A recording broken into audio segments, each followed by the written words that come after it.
যেই সন্তান পয়গম্বর হবে, নবী হবে। এইবার মারিয়াম আলাইহিস সালাম বলে, বলো কি, আমার এটা কোনো পুরুষ স্পর্শ করে নাই, সন্তান হবে কেমনে?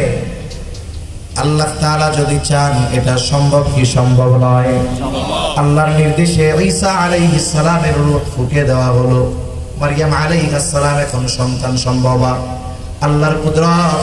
মুফাসসিরিনে কেরাম বলেন, যখন কোনো মেয়ে গর্ভবতী হয়, যখন কোনো মেয়ে সন্তান সম্ভবা হয়, তার শারীরিক গঠনের মধ্যে পরিবর্তন ঘটে। সন্তান ভূমিষ্ঠ হওয়ার সময় যত নিকটবর্তী হয়, তার দৈহিক গঠনের তত পরিবর্তন ঘটে। কিন্তু মারিয়াম আলাইহিস সালামের ব্যাপারে আল্লাহ তাআলা এমন এক কুদরত দেখিয়ে দিয়েছেন যে ঈসা আলাইহিস সালাম দুনিয়ায় ভূমিষ্ঠ হওয়ার আগ পর্যন্ত কখনো কেউ ওনাকে দেখে বলতে পারতো না মারিয়ামের গর্ভে কোনো সন্তান রয়েছে। এটা কেউ বুঝতে পারে নাই ওনার সন্তান দুনিয়ায় ভূমিষ্ঠ হওয়ার আগ পর্যন্ত। এখন সন্তান যদি গর্ভে আসে, ডাক্তারের কাছে গেলে ডাক্তার কি কয়? ভালো মন্দ খাওয়াবেন, আপেল খাওয়াবেন, কমলা খাওয়াবেন, ডিম দুধ সব ভালো ভালো ফলমূল খাওয়াবেন। কেন? বলে এখন মায়ের পেটে মায়ের রক্তের মাধ্যমে বাচ্চার শরীর গঠন হবে। মাকে যত ভালো খাওয়াবেন সে সুস্থ থাকবে, সন্তান ভালো হবে, খাওয়াবেন এই জন্য। এখন মারিয়াম আলাইহিস সালাম তো গর্ভবতী, কিন্তু ওনার কোনো আত্মীয় স্বজন জানে না। ভালো খাবারের ব্যবস্থা কে করবে? ওনার গর্ভে যে সন্তান এটা কেউ জানে না, তবে যিনি জানেন তিনি কে? এই জন্য ভালো খাওয়ানোর জিম্মাদারি নিয়ে নিয়েছেন আল্লাহ। জাকারিয়া আলাইহিস সালাম যখনই রুমের মধ্যে ঢোকে, মারিয়াম আলাইহিস সালামের সামনে হরেক রকমের খাবার।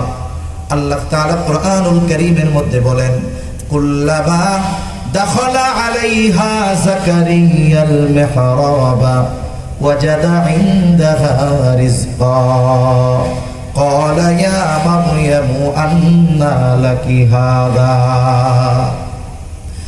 জাকারিয়া আলাইহিস সালাম যখনই খোঁজ খবর নেওয়ার জন্য মারিয়াম আলাইহিস সালামের রুমের মধ্যে ঢুকে, তখনই ঢুকে দেখে হরেক রকম ফলমূল। অসময়ের ফল বলে গ্রীষ্মের ফল শীতে, শীতের ফল গ্রীষ্মে। এখন তো কৃষি অনেক প্রযুক্তি কৃষি খাতকে এগিয়ে নিয়ে গেছে। এখন সারা বছর বাজারে আম পাওয়া যায়। তবে যতই পাওয়া যাক, বলেন তো জ্যৈষ্ঠ মাসের মতো স্বাদ লাগে নাকি? বাজারে যদিও পাওয়া যায় প্রযুক্তির কল্যাণে, অথবা এটাকে কোল্ড স্টোরে রাখা হয়, অনেকে ফ্রিজের মধ্যে রেখে অনেক সময় গরমের মধ্যে এসে ওটা দিয়ে জুস বানায় খায়। এটা তো প্রযুক্তির কল্যাণে হলো। ওই সময় তো এমন কোনো ব্যবস্থা ছিল না, যেই ফল যেই সিজনে ওই সিজন ছাড়া কোনো ফল পাওয়া যাইত না।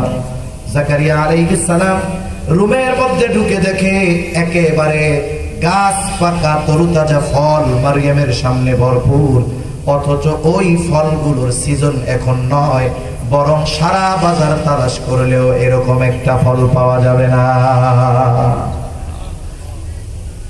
এইটা দেখে উনি মারিয়ামরে জিজ্ঞাসা করেন, ইয়া মারিয়ামু আন্না লাকি হাযা, হে মারিয়াম এটা তোমার জন্য কোথা থেকে আসলো, কোথা থেকে পাইলা, কে দিল তোমার এই ফল? মারিয়াম আলাইহিস সালাম জবাব দেন, ক্বালাত হুয়া মিন ইনদিল্লাহ, তিনি বলেন এই ফল যার পক্ষ থেকে এসেছে তিনি কে? জাকারিয়া আলাইহিস সালাম তো নবী, ওনার ঈমান ওনার বিশ্বাস এত উচ্চ পর্যায়ের, এই কথা বলার পরে উনি আর কোনো প্রশ্ন করেন নাই। কারণ উনি জানেন যে অসময়ে গাছ পাকা তরুতাজা ফল দেওয়া আল্লাহর জন্য শুধু সহজ না, অতি অতি অতি সহজ। ঠিক কিনা বলেন?